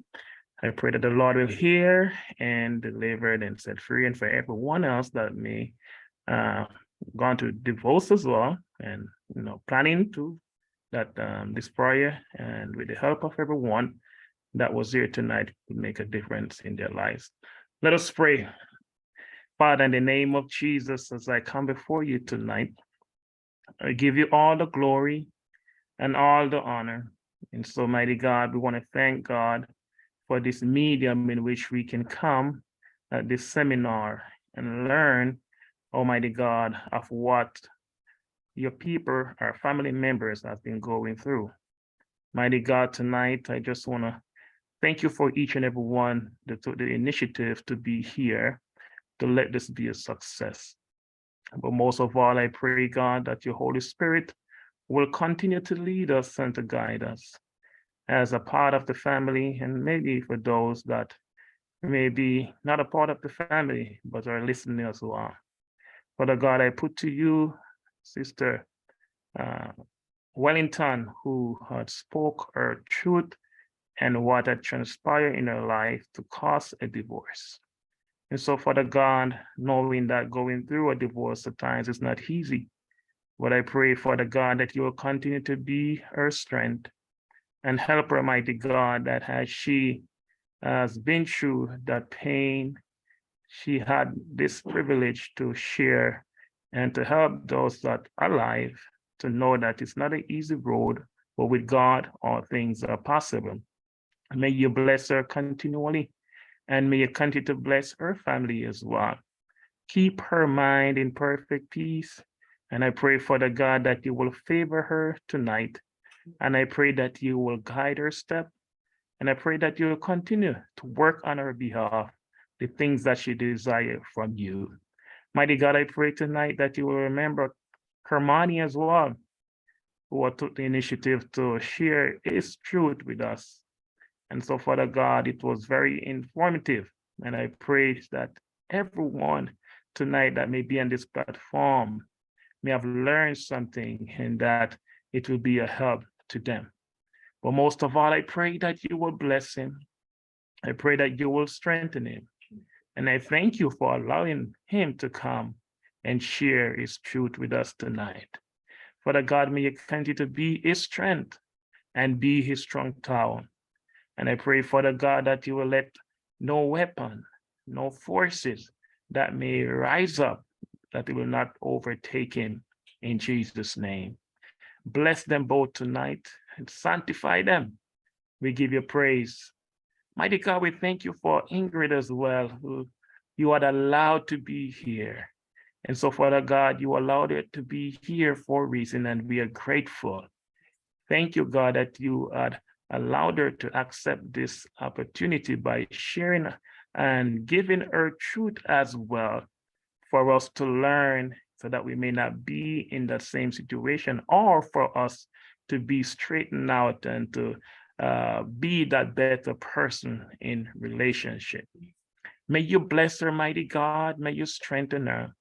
And so, Father God, as she continued to pour into marriages, for, oh God, that to work, not to work, but I pray tonight, Father God, that with her, mighty God, knowledge in which she has studied over the years, mighty God, to help married couples to make things better. May you continue to grant her more wisdom, knowledge, and understanding. And may you continue to bless her continually as she goes from day to day. Keep her in perfect peace, mighty God. Guide her step. And we thank you for her being here tonight. May you keep her, mighty God, in a very special way. And we are grateful that she took this opportunity to share with us tonight, and also to give us more knowledge of what we should do and what we should not have done. Have mercy, oh God, and everyone that may be thinking of being divorced tonight. God, is not an easy decision. She spoke earlier on of how when one thinking of being divorced, you're thinking about the future of your children. And so, God, it's not an easy time when one is going through such a time in their life. But God, I pray that your Holy Spirit will lead them and guide them and help them to think twice of the decision that they should make. And so, God, I pray it may be hard for one tonight that may be on this platform, may have been going through hell at times, and sometimes may get discouraged along the way. But I pray tonight that your Holy Spirit will speak, and that, mighty God, that when your Holy Spirit speaks, they will identify your voice and make that right decision. Mighty God, once you're in the midst, we know that it is well done. And so, God, I pray for those might as well that will be getting married, mighty God, that they may search, Almighty God, for your guidance, and that you will help them to make that right decision, so that when they face stumbling block in their way, that they may never give up, but that they may know that this decision was not made by them, but through your Holy Spirit. Have your own sweet way tonight, and I pray, God, that if there's anyone that may be going through a rocky moment right now, Lord, let them know that there is hope in you. And so, Father God, give them that wisdom, that knowledge, that understanding, and help them, mighty God, to put self under subjection, because most of the time the pride and the selfishness of our heart cause us to do things that is not necessary. Have your own sweet way tonight, and thank you for each and every one that you're allowed to be here. May your Holy Spirit sweep in our hearts, and may you teach us as believers as well, that as we go through this trying time, that, mighty God, that you will give us the strength and the courage. We thank you for hearing and answer our prayers. In Yeshua's name I pray. Amen and amen.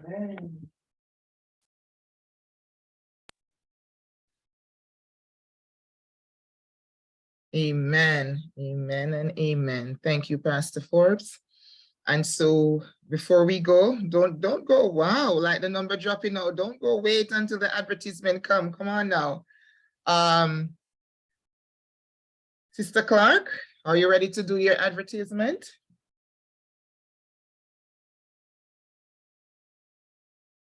Good night again, everyone. Good night, and I enjoyed all the speakers tonight. I did my test, so I know myself. So I was like, oh, I was right. But yeah. So if you're someone who is looking for organic, wholesome products to use in your hair, you're tired of not seeing your hair being healthy, and you don't know what to use or what to do about it, then LNC organic products are the right choice for you. Our products are made with organic ingredients that will help your hair to look its healthiest and to be better. You can follow us also on Instagram, on Facebook, where you can get tips about how to treat your hair, how to know what your hair needs, because it's all about us, our wealth, our health. It's about our complete self. So it starts with our hair, our mind, and everything is connected. So we also have to learn how to treat our hair, how to, wash our hair, how to condition our hair, what to do, how our hair speaks to us as to what it likes or dislikes. So if you want to follow us on Instagram or on Facebook, our handle is LNC Organics, and you can look us up, and you can get all the tips you want and need to help you in this hair growth journey. And also, you have testimonies on the platform of individuals who have used our products, and the products have worked tremendously for them. And I can be a testimony for my own products, because last year I suffered from anemia, and I was pregnant, and I had to go through a series of iron infusions. And when I was going through my series of iron infusions, my hair was falling out, which is a side effect of anemia. Your hair get damaged. And as you can see, my hair I'm going to postpartum shedding because I just had my daughter, but my hair is thick and it's looking full than it ever looked like last year when I was going through my series of hair breakage and hair fall. And it's all attached to my hair growth products and using my techniques that I've learned throughout the years of proper hair care. I'm going to put the link in the description box. There is a discount that's on the site right now. So if you shop right now, you'll get a discount at your checkout automatically, 22% off your order. Yes. Thank you. Thank you. And I can testify because I've used their product, and they are amazing. The oil for the edges, amazing. The moringa butter, amazing. As for me, when I use it, it saturates from root to the very tip of my hair. You can feel everything about it. It's light. It has a nice fragrance. It's not cakey or anything like that. It is, and you can tell that the ingredients that she used in them, they are really organic, and it works for my hair, my daughter's hair. So if you are big on wanting products that does not have all these alcohol and paraben and whatnot, I'm telling you, this is your go-to. So, and I'm not just saying it, I've used it, and that is why I can testify about it. All right. So thank you, Sherilyn. Lady Brooks, do you have your advertisement?